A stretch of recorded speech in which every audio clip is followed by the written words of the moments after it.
Howdy Moz fans, and welcome to another edition of Whiteboard Friday. Today I'm going to talk a little bit about the SEO slog. This is that really tough experience that many SEOs go through where essentially you're doing a lot of effort, putting a lot of effort into improving your rankings, improving your content, improving your keyword targeting, earning those links and mentions and social signals and user and usage data things, all the things that are going to help you perform well in search engines, but you're not seeing results. And virtually everyone who's in the field has experienced this over the course of their career.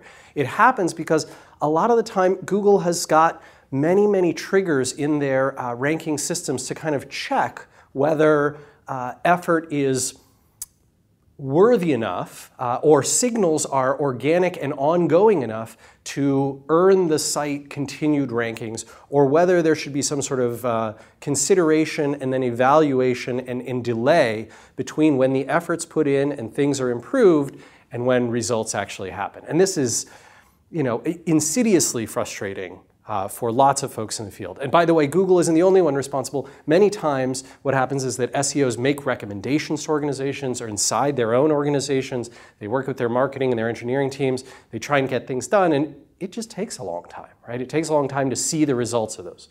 And so I actually really appreciated Scott Clark from BuzzMaven in Lexington. You can follow him on Twitter at BuzzMaven. And Scott described this very eloquently. I like the graphic that he put together about the SEO slog. His blog post, by the way, was called Thriving in the SEO Slog, and he talked to a number of industry leaders, particularly those from consulting firms, about this process. And he had a chart very similar to the one that I'm going to show you here. Essentially, we have on the side here effort, right? So a little bit of effort down at the bottom, lots of effort, and a ton of effort right up at the top. And then, sort of month 1 through 6. As you're starting those SEO efforts and campaigns. And this can happen on an entire website level, but this can also happen on a particular subsection of a website or a new group of keywords or a new set of content that you're targeting.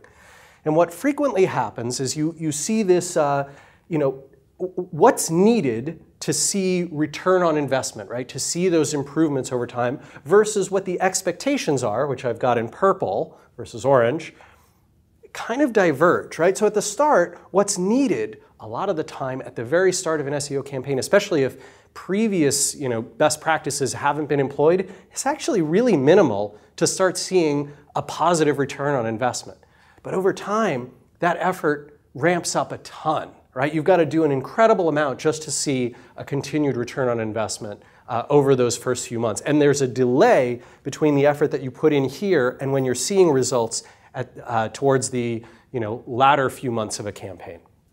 Unfortunately, expectations are the opposite, right? A lot of clients, managers, teams, right? The people in your startup with you, the other folks that are on in your consulting group, your client, all of these folks are expecting to see that effort is a little bit higher at the start, and then you kind of get the ball rolling and it goes down. And that actually is true. The problem, it takes a long time to get that ball rolling. So what I usually see, what most of us in the industry see, is that effort ramps up tremendously in those first few months, and then over time it does go down a little bit, right? Maintaining those ongoing best practices is a little bit easier. But this right here, the difference between expectations and reality, that's what I call the Delta of Dissatisfaction, right? People just get really frustrated around this. There are a few good mitigation strategies, and some of these were mentioned actually by the experts that Scott Clark talked to in his post.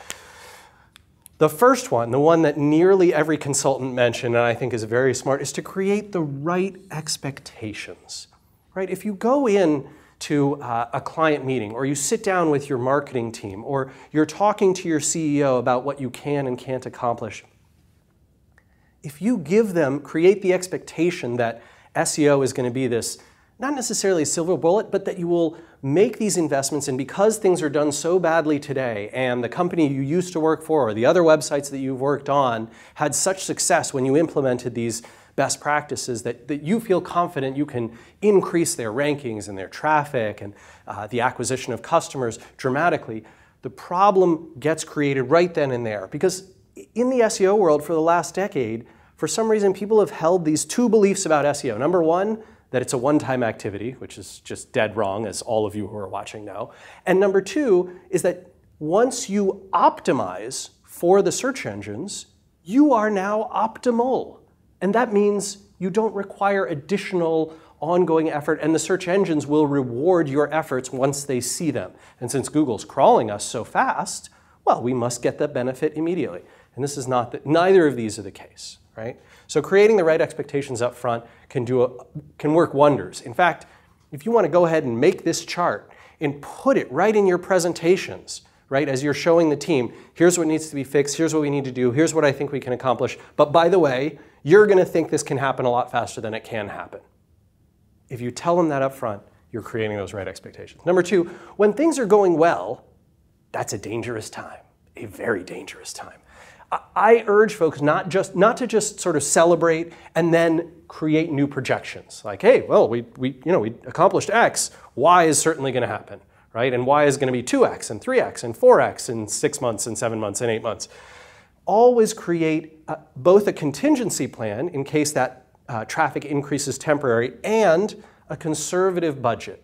Right? So I actually really like making budgets around traffic, around performance here at Moz, and in general, that contain a best case scenario and also and here's what we'll spend before we know whether this is the truth.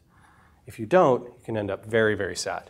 Number three, make sure SEO isn't your only inbound traffic channel, and it's not the only inbound marketing effort that you're working on, right? If you're doing social media marketing and content marketing, and you're building an email list, and you're doing branding and PR and outreach and connecting with your industry, you're speaking at events, you're doing paid forms of advertising as well, great. Now you've got some mitigation, right? And now you aren't solely relying on SEO to provide all of the returns, and thus you can handle being off budget. If Google is 70% of your traffic and you miss by 10%, that's huge. If Google's 20% of your traffic and you miss by 10%, well, that's not so bad. It's only 2% off budget. And number four, the last thing I'll recommend here is that you measure and report leading indicators. And by leading indicators, I mean things like not just the pages that are receiving traffic, but also things like link signals, rankings for long tail stuff, looking at social shares, right? These leading indicators, these things that tend to over time correlate as rankings catch up to how your performance is going. And by reporting on that kind of stuff, right, higher engagement on pages, right, those leading indicators will give you a sense of how things might be going 2, 3, 4, 5, 6 months from now with your search traffic and your rankings. And that can be extremely helpful. All right, everyone, hope you've enjoyed this edition of Whiteboard Friday, and we'll see you again next week. Take care.